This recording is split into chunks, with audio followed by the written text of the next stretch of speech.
Dengar kata disiplin, apa sih yang kebayang? Mungkin sesuatu yang mengekang ya, sesuatu yang membatasi. Tapi gimana kalau saya bilang justru disiplin itu adalah kunci kebebasan yang sesungguhnya? Nah, di bahasan kali ini, kita bakal bedah tuntas ide itu. Ada dua kata kunci nih dari seorang filsuf kuno, bertahan dan menahan diri. Kelihatannya simpel ya, tapi ini adalah inti dari tantangan abadi manusia. Yuk kita selami gimana dua kata ini jadi fondasi utama dalam buku Disiplin Adalah Takdir. Jalan yang gampang atau jalan yang susah?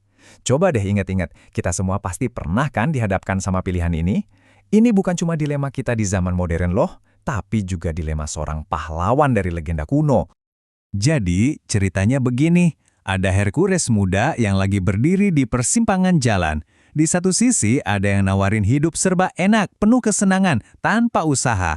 Tapi di sisi lain ada jalan yang penuh tantangan, penuh pengorbanan, tapi di ujungnya ada janji kehebatan sejati. Dan tebak Hercules pilih yang mana? Tentu saja, dia pilih jalan yang sulit, jalan yang disebut kebajikan. Nah, penting nih buat kita pahami. Kebajikan bagi orang zaman dulu itu bukan cuma soal jadi orang baik yang kaku, bukan. Ini lebih soal keunggulan, jadi versi terbaik dari diri sendiri, baik secara fisik, mental, maupun spiritual. Kebijakan untuk jadi unggul inilah yang kita kenal sebagai temperance atau ya disiplin diri. Dan semua disiplin ini fondasi awalnya itu dimulai dari tempat yang paling fundamental, paling dasar, yaitu tubuh kita sendiri. Oke, kenapa harus mulai dari tubuh sih? Kenapa nggak langsung kepikiran aja? Jawabannya simple, karena tubuh itu adalah wilayah kekuasaan pertama yang harus kita taklukkan. Anggap aja ini kayak arena latihan kita sebelum masuk ke pertempuran yang jauh lebih besar. Sebagai contoh nyata, coba lihat Lou Gehrig. Dia ini dijuluki kuda besi. Kenapa?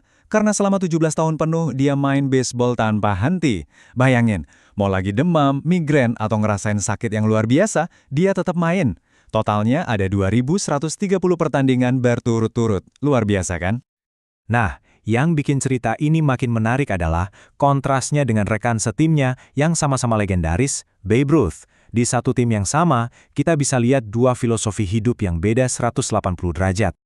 Dan lucunya, bahkan si Babe Ruth sendiri akhirnya sadar. Dia tahu banget harga yang harus dibayar karena kurang disiplin. Dia sampai pernah bilang ke Gehrig, "Jangan bodoh kayak aku, jaga kondisi badanmu." Ini pengakuan yang jujur banget kan? Oke, jadi menguasai tubuh itu jelas susah. Tapi, ternyata ada pertempuran lain yang levelnya jauh lebih berat. Apa itu? Menguasai semua gejolak yang ada di dalam pikiran dan emosi kita. Orang Yunani kuno bahkan punya istilah khusus buat ini, namanya akrasia. Pernah ngerasain nggak sih?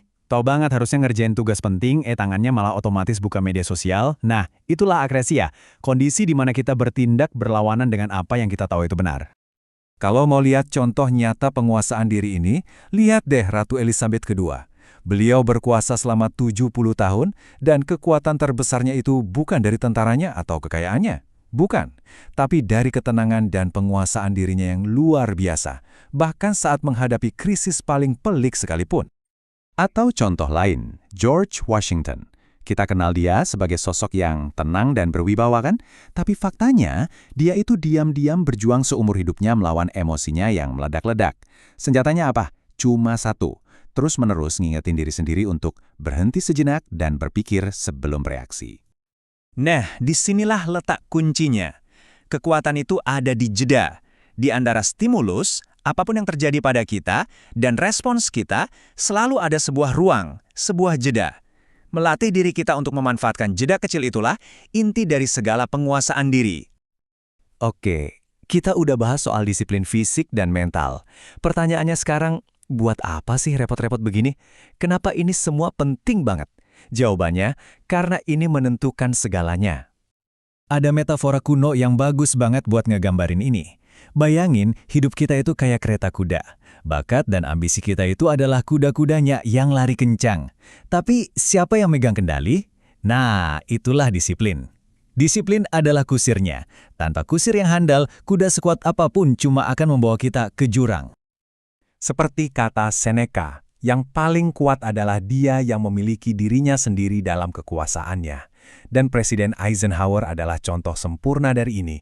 Dia bisa dibilang menaklukkan dunia, tapi itu dimulai dengan menaklukkan dirinya sendiri dulu, amarahnya, kebiasaan buruknya, dan egonya. Coba deh bandingkan Eisenhower dengan penakluk lain kayak Hitler atau Napoleon. Kekuatan Eisenhower itu bukan dari paksaan atau agresi, tapi dari kesabaran, persuasi, dan teladan. Ini bukti nyata kalau kehebatan yang abadi itu bukan datang dari ambisi yang membabi buta, tapi dari penguasaan diri. Karena logikanya sederhana kan? Gimana kita bisa memimpin orang lain kalau kita bahkan nggak bisa memimpin diri sendiri? Jadi, inilah kesimpulan utamanya. Disiplin itu menentukan takdir. Tapi ini bukan cuma soal menang atau kalah dalam sebuah kompetisi, bukan. Disiplin itu memastikan bahwa apapun hasilnya nanti, mau sukses atau gagal, Anda tetap menjadi pribadi yang hebat. Karakter Anda lah yang jadi pemenangnya. Dan kita kembali lagi ke titik awal, ke persimpangan jalan itu. Pilihan fundamental yang ada di hadapan kita semua, setiap hari. Karena disiplin itu bukan keputusan besar yang diambil sekali seumur hidup, tapi ribuan keputusan kecil yang kita ambil setiap hari, yang pada akhirnya membentuk siapa kita dan seperti apa takdir kita.